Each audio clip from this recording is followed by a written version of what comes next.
कपिल जी, मैं आपको धन्यवाद देता हूं और ये फिल्म बनाने के लिए, ये वेब सीरीज बनाने के लिए बहुत बहुत धन्यवाद। कहां का सत्यमेव जयते, कहां का सत्यमेव जयते, कहां का सत्यमेव जयते। सुप्रीम कोर्ट के जजेस, हाई कोर्ट के जजेस जरूर इसको देखें और आत्मचिंतन करें कि भारत की न्याय प्रणाली कहां पहुंच गई है। भारत में टोटल 5 करोड़ केसेस तो वो हैं जो district court, high court, supreme court में है।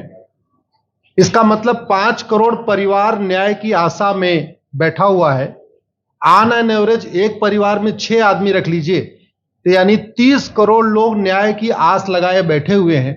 30 करोड़ का मतलब एक अमेरिका, 30 करोड़ का मतलब 15 ऑस्ट्रेलिया, 30 करोड़ का मतलब 7 कनाडा, 30 करोड़ का मतलब 1.5 ब्राजील। इतने लोग भारत में न्याय की आस में बैठे हुए हैं। और ये 5 करोड़ केस तो वो हैं जो district court, high court, supreme court में है।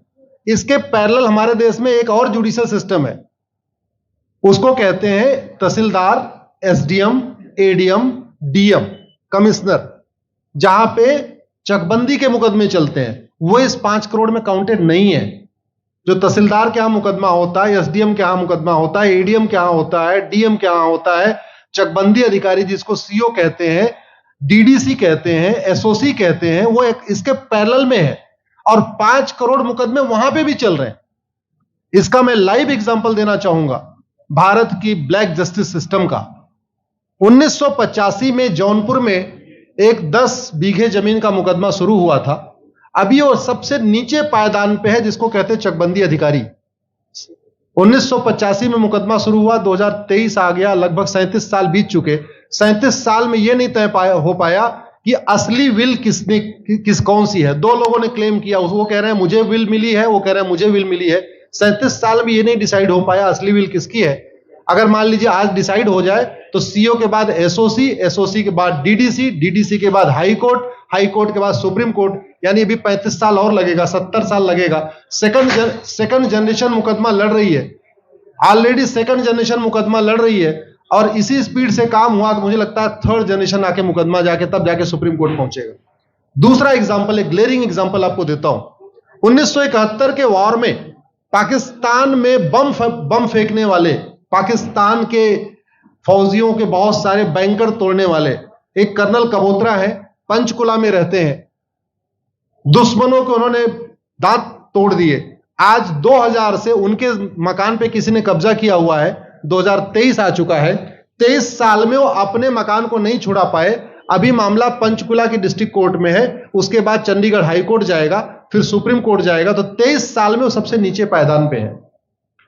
वास्तविकता यह है, अंग्रेज चले गए, अंग्रेजी कानून यहीं छोड़ गए, अंग्रेजी व्यवस्था यहीं छोड़ गए। यह व्यवस्था भारत में न्याय देने के लिए नहीं बनी थी। यह जो न्यायिक जुडिशियल सिस्टम था भारत में जो बनाया गया, वो केवल और केवल भारत को लूटने बांटने के लिए बनाया गया था। क्योंकि कानून वही चल रहा है, जुडिशियल सिस्टम वही चल रहा है, इवन हमारा ड्रेस भी वही चल रहा है। अंग्रेज काले कपड़े पहनते थे, हम भी काले कपड़े पहनते हैं। अंग्रेज जून के महीने में उनको गर्मी लगती थी तो 1 महीने छुट्टी करके इंग्लैंड चले जाते थे। आज भी हमारा हाई कोर्ट, सुप्रीम कोर्ट पूरे मई जून बंद रहता है।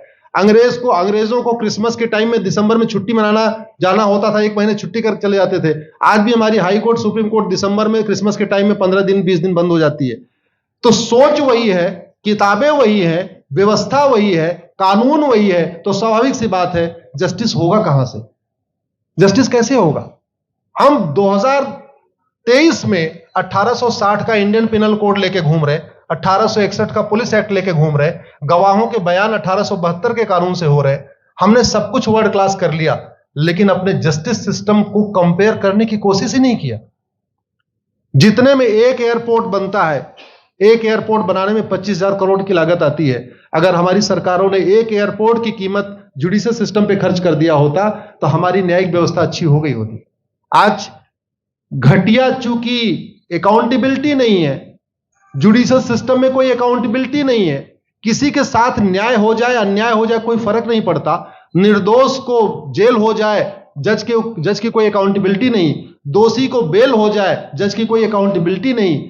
लाख लोग जेल में सड़ रहे हैं, लाखों धोखेबाज भ्रष्टाचारी बाहर घूम रहे हैं, मूल कारण है ब्लैक जस्टिस सिस्टम। आपने बहुत अच्छा आपने इस पे वेब सीरीज बनाया है, और इस देश में world class airport, world class highway, world class shopping mall, सब कुछ वर्ल्ड क्लास बना लिया।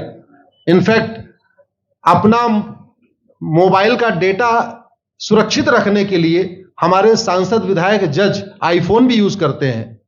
अमेरिका का आईफोन यूज करते हैं हमारा डेटा सुरक्षित हो जाए, लेकिन भारत सुरक्षित हो जाए उसके लिए यह नहीं देखते कि जापान में कौन सा कानून है, अमेरिका में कौन सा कानून है, सिंगापुर में क्या अच्छा चल रहा है। कनाडा में रेंट का मामला एक डेट में खत्म होता है। सिंगापुर में अभी कुछ दिन पहले एक व्यक्ति के पास 900 ग्राम गांजा पाया गया, उसको फांसी हुई है। दोबारा वहां ड्रग स्मगलिंग होगी क्या? तो भारत में चाहे वो ड्रग स्मगलिंग है, माफिया राज है, ह्यूमन ट्रैफिकिंग है, इन सब के लिए हमारा जस्टिस सिस्टम जिम्मेदार है। कोई भी अपराध होता है उसमें दो पक्ष होता है, एक पीड़ित, एक अपराध करने वाला। जो पीड़ित होता है वो चाहता है जल्दी उसको न्याय मिल जाए, अपराध करने वाला चाहता है मुकदमा लंबा चले। भारत का न्यायिक सिस्टम अपराध करने वाले के साथ खड़ा है। बलात्कारी चाहता है उसका मुकदमा 30 साल चले, और मुकदमा 30 साल चलता है। भू माफिया चाहता है कि गरीब की जमीन पे कब्जा कर ले, उसका मुकदमा 50 साल चले, और आज की डेट में मुकदमा 50 साल चल रहा है। इसका मतलब वर्तमान न्यायिक सिस्टम बलात्कारी के पक्ष में है, भू माफिया के पक्ष में है, ड्रग स्मगलर के पक्ष में है, ह्यूमन ट्रैफिकर के पक्ष में है, नक्सलियों के पक्ष में है, माओवादियों के पक्ष में है, जो लोग देश विरोधी काम कर रहे हैं उनके पक्ष में है। 40 साल 50 साल के बाद किसी व्यक्ति ने मिलावट करके लोगों का स्वास्थ्य खराब कर दिया, उसको 50 साल के बाद सजा हो रही है। इस बीच उसने कम से कम पता नहीं कितने लोगों का और भी कर दिया। तो ये जो जस्टिस सिस्टम होता है दवा की तरीके काम करता है। जैसे दवा अच्छी होती है बीमारी तुरंत ठीक हो जाती है, अगर दवा घटिया होती है तो बीमारी बढ़ जाती है। दवा खाने के बाद शरीर एज इट इज नहीं रहता, या तो बीमारी ठीक होती है या तो बीमारी बढ़ती है। अगर कोई आदमी एक गांव में किसी के साथ कुछ गलत कर दे, उसको 6 महीने के अंदर सजा हो जाए, साल भर के अंदर हो जाए, दूसरा अपराध वहां नहीं होगा। लेकिन अगर उस व्यक्ति को पनिशमेंट नहीं मिला तो स्वाभाविक सी बात है उसने उसको और मोटिवेट कर दिया। कहते नहीं ऐसे बुखार है, तुरंत 2 गोली खाइए बुखार ठीक हो गया, लेकिन अगर आपने दवा नहीं खाई या गलत दवा खा लिया तो टाइफाइड होगा या निमोनिया होगा। दुर्भाग्यवश ये हमारा जस्टिस सिस्टम यही कर रहा है। आज की डेट में जितनी समस्याएं हैं, चाहे वो घूसखोरी है, जमाखोरी है, मिलावटखोरी है, कालाबाजारी है, नशा तस्करी है, मानव तस्करी है, सोना तस्करी है, ड्रग स्मगलिंग है, या नक्सलवाद है, या माओवाद है, या कट्टरवाद है, जो भी समस्याएं हैं, उसका एक बहुत बड़ा कारण यह है कि हमारा जस्टिस सिस्टम उसको टैकल नहीं कर पा रहा है, उसको पकड़ नहीं पा रहा है, और इसीलिए भारत में अराजकता है। मैं तो इतने जानता हूं, ऐसी कोई बीमारी नहीं जिसकी कोई दवाई नहीं, ऐसी कोई समस्या नहीं जिसका कोई समाधान नहीं। हम हर चीज के लिए बाहर से चीजें खरीदते हैं, तो हम ये क्यों नहीं देख रहे हैं कि आखिर चाइना का जस्टिस सिस्टम कैसा है, सिंगापुर का कैसा है, कनाडा का कैसा है, फ्रांस का कैसा है, और अमेरिका का कैसा है। हम क्यों नहीं बेस्ट प्रैक्टिसेस उनकी अडॉप्ट कर लेते। दुनिया के कई देशों ने नार्को पॉलीग्राफ ब्रेन मैपिंग कानून बना दिया। मेरी बहन दीपिका नारायण बैठी हुई है, ये लगातार फॉल्स केसेस के खिलाफ, इनको मैं देखता रहता हूं, एक्टिव रहती है। एक कानून बन जाए नार्को पॉलीग्राफ ब्रेन मैपिंग, और कंप्लेन पे अंडरटेकिंग ले लिया जाए कि जो कुछ मैं शिकायत कर रहा हूं इसके लिए मैं अपना नार्को पॉलीग्राफ ब्रेन मैपिंग कराने के लिए तैयार हूं, हजारों की संख्या में फेक केसेस खुद ही खत्म हो जाएंगे। आज की डेट में लोग जुडिशरी की लापरवाही के साथ साथ फर्जी केस से परेशान है, फर्जी गवाही से परेशान है, फर्जी एफआईआर से परेशान है, हजारों परिवार परेशान है। कई बार देखा गया कि जो फैमिली के केसेस होते हैं उसमें कितने सारे फेक केसेस भी आ रहे हैं। तो जो वास्तव में दोषी हैं उनको पनिशमेंट नहीं मिल पा रहा है, जो निर्दोष हैं उनके खिलाफ फर्जी केसेस हो रहे हैं। आज की डेट में गांव में एक दबंग अगर जमीन कब्जा कर लेता है, किसी की हिम्मत नहीं पड़ती उसके खिलाफ कोई गवाही दे दे। लोगों को अपनी जमीन छुड़ाने में 30-30 साल लड़ना पड़ रहा है, 35 साल लड़ना पड़ रहा है। अगर 30 साल 35 साल के बाद कक्कड़ जी उसको अपनी जमीन मिल भी गई तो उसके साथ न्याय कहां हुआ? 35 साल में उसका टाइम बर्बाद हो गया, 35 साल में उसका पैसा बर्बाद हो गया, 35 साल वो मेंटल ट्रॉमा में रहा, 35 साल उसने तारीख पे तारीख झेली है। और मैं तो डिस्ट्रिक्ट कोर्ट में कई बार जाके देखा, ऐसे परिवारों को देखता हूं जिनके पास बस से आने के लिए पैसा नहीं है, साइकिल से आते हैं। ऐसे परिवारों को देखता हूं जो चाय नहीं पी सकते अपने पैसे से, बेचारे घर से रोटी बांध के और अचार लेके आते हैं, लेकिन वहां मजबूरी में वकील को पैसा देते हैं। तो हमारी कोर्ट कचहरी वास्तव में दलाली का अड्डा बन गया है। हमारी कोर्ट कचहरी भ्रष्टाचार का अड्डा बन गया है। और मैं दुख के साथ कहना चाहूंगा, अदालतों में न्याय हो नहीं रहा है, बल्कि न्याय बिक रहा है। जिनके पास पैसा है, वो उन्होंने कितना बड़ा क्राइम किया हो, मर्डर किया हो, रेप किया हो, उनको जमानत हो रही है। और जिनके पास नहीं है, वो बेचारे जेल में सड़ रहे हैं। कई बार तो देखा गया, मैंने मेरे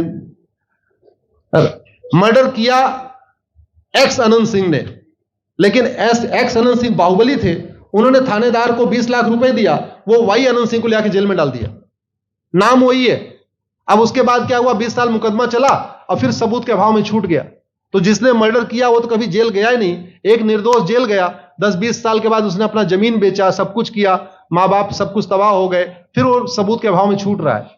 तो सबूत के अभाव में अगर 20 साल के बाद छूट भी गया हो, उसका 20 साल कौन लौटाएगा? उसके 20 साल के लिए कौन जिम्मेदार है? उसके 20 साल जो बर्बाद हुआ, उसके लिए संविधान की शपथ लेने वाले जिम्मेदार हैं। संविधान के प्रियम्बल में लिखा है, हम आपको जस्टिस देंगे, हम आपको न्याय देंगे। न्याय देने की जिम्मेदारी किसकी? जिन्होंने शपथ लिया। शपथ कौन लेते हैं? जजेस लेते हैं, सांसद, विधायक, मंत्री लेते हैं। तो आज की डेट में अगर लोगों को न्याय नहीं मिल रहा है, तो इसके लिए वही जिम्मेदार हैं जो संविधान की शपथ लेते हैं। संविधान की शपथ लेने वालों को वेतन, भत्ता, गाड़ी, बंगला इसीलिए मिलता है कि लोगों को न्याय मिल सके, फास्ट जस्टिस मिले, कंप्लीट जस्टिस मिले। अनफॉर्चुनेटली कंप्लीट जस्टिस मिलने में तो 50-60 साल लग जाता है, फास्ट जस्टिस तो सपना हो गया है। इसलिए आज आपने जो ये वेब सीरीज बनाई है, मैं आपको धन्यवाद देता हूं। एक ऐसे विषय पे जिस पे कोई टच नहीं करता, लेकिन जिससे करोड़ों लोग पीड़ित हैं। मैंने कहा ना, 5 करोड़ लोग सीधे district court, high court, supreme court के केसेस से पीड़ित हैं, और 5 करोड़ मुकदमे एसओसी, डीडीसी, तहसीलदार के यहां चल रहा है। तो अगर 5 करोड़ से 30 करोड़ लोग इधर पीड़ित हैं, तो उधर भी पीड़ित है। वास्तव में बहुत बड़ी संख्या भारत में इसी से पीड़ित है। और अपराध, भ्रष्टाचार और जितनी भी अराजकता चल रही है, उसका मूल कारण भी यही है। जस्टिस सिस्टम अच्छा हो जाए, कानून सख्त हो जाए, कानून का खौफ पैदा हो जाए, न्यायपालिका का खौफ पैदा हो जाए, और ये थाने जो दलाली के अड्डे बन गए हैं, तहसील जो दलाली का अड्डा बन गया है, डिस्ट्रिक्ट कोर्ट जो कमीशन खोरी का अड्डा बन गया है, अगर इस पे कंट्रोल हो जाए तो वास्तव में भारत में फिर से राम राज्य आ सकता है। अगर जुडिशियल सिस्टम अच्छा हो जाए, तो जो राम राज्य की कल्पना है, धर्म की जय हो, अधर्म का नाश हो, प्राणियों में सद्भावना हो, विश्व का कल्याण हो, मुझे लगता है उसको फिर से जीवित किया सकता है। आपने मुझे बुलाया कपिल जी, मैं आपको धन्यवाद देता हूं। और ये फिल्म बनाने के लिए, ये वेब सीरीज बनाने के लिए बहुत बहुत धन्यवाद देता रहता हूं। दीपिका जी लड़ती रहती हैं, इनको देखता रहता हूं। बहन नेहा जी आई हैं, ये अपने गानों से मुझे लगता है बहुत अच्छा आप लिखती हैं। और इसी तरीके से कड़वा सच आप लिखते रहिए, कड़वा सच गाते रहिए। लोग आज की डेट में, यंग जनरेशन कड़वा सच सुनना चाहती है। मीठे झूठ ने इस देश में शुगर, डायबिटीज पैदा कर दिया। भारत केवल लोग डायबिटीज से नहीं पीड़ित हैं, बल्कि हमारी व्यवस्था को डायबिटीज हो चुका है। और उस डायबिटीज को दूर करने के लिए नेहा राठौर जैसी बहनें जो सही बात कह रही हैं, दीपिका जी सही बात कह रही हैं। आप लोग जो है बहुत अच्छा काम कर रहे हैं। और आपने, कक्कड़ साहब, आपने बनाया वेब सीरीज, आपको विशेष आभार, धन्यवाद देता हूं। यही निवेदन करता हूं, इस वेब सीरीज को ज्यादा से ज्यादा देखें।